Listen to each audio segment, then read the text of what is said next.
Well, that didn't take long. Not surprising at all. President Biden has gone full-blown authoritarian, reversing course on crypto, waging war on Americans' personal freedoms to invest, to transact, to use cryptocurrency.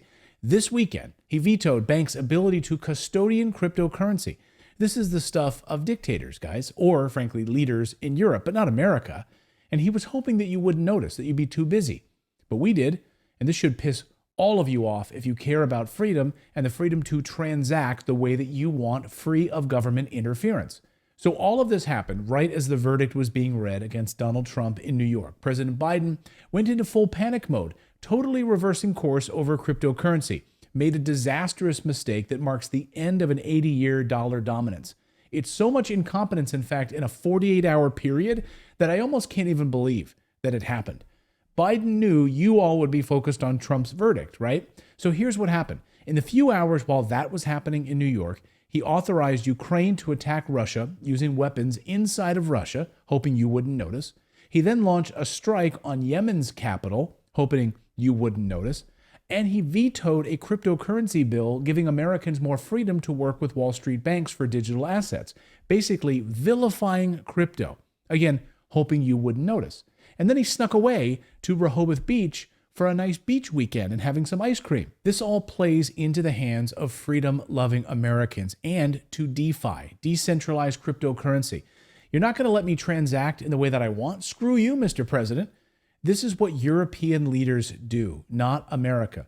We're huge crypto fans here at Redacted, as you probably know, and we believe it's the people's currency. Take the power out of the corrupt politicians and bankers and give it to the people, using a decentralized system to settle transactions. This, of course, is why liberal Senator Elizabeth Warren hates it, rallied tons of Democrats against it. If I buy Bitcoin, am I buying a share of stock, or am I buying a pork belly, or am I buying euros? What am I buying? Are you buying air? Oh, wow. Okay, you're going in. What is it? I'm going in. Yeah. But over the past few weeks, something started to change with Democrats. They started running away from their anti-crypto position when they realized so many young Americans support it. Oh, and that it's a multi-trillion-dollar-a-year industry. It appeared these Democrats, along with President Biden, were suddenly reversing course. They'd let banks handle crypto assets, give more power to the American people. Why did this happen? Well, it's obvious. This all came right after President Trump threw his support behind crypto, saying he will be the crypto president. I will ensure that the future of crypto and the future of Bitcoin will be made in the USA, not driven overseas. I will support the right to self-custody to the nation's 50 million crypto holders. I say this with your vote. I will keep Elizabeth Warren and her goons away from your Bitcoin. And I will never allow the creation of a central bank digital currency.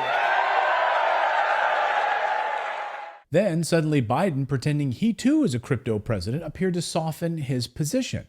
Maybe it was a trial balloon. They were testing it out in the media. A number of Biden insiders came out saying, look, Biden loves crypto as well. He's young, he's hip. Vote for Biden. Then this weekend, vetoes a bipartisan bill, had Democrats and Republicans, which actually teamed up with the banks and individual investors. It was like kind of an unprecedented bipartisan joint effort. The first ever major crypto bill has passed in the House of Representatives, despite opposition from the SEC chairman, Gary Gensler. And then the president vetoes it. It would have let banks custodian your digital assets just like stocks. Treat them the same, basically. But instead, Biden is vilifying your cryptocurrency assets, calling them liabilities. Crypto companies have argued that this threatens their ability to do business with banks. And the banks agreed. So you had Democrats, Republicans asking Biden not to veto this proposal. American people asking him not to veto it. And the crypto companies and banks start saying, don't veto this law. What did he do? He vetoed it. Like a good little dictator. They don't want you using crypto. They want you using their own central bank digital currency. That's what this is all about. This is their plan. If you think we could improve that in a digital world, the answer is sure you could. But in that case, let's do a central bank digital currency. Are you there? Oh, for a central bank digital currency? Yeah. Yes. I think it's time. Furthermore, the courts have sided with you guys, with the Americans, to invest in cryptocurrencies. Legal precedents affirm the fundamental right to financial autonomy, innovation. So Biden's veto, therefore, isn't just an economic misstep. It's anti-American. It's an affront to judicial rulings that protect individual investment rights. This kind of governmental overreach is something that we usually see in dictators, not democracies.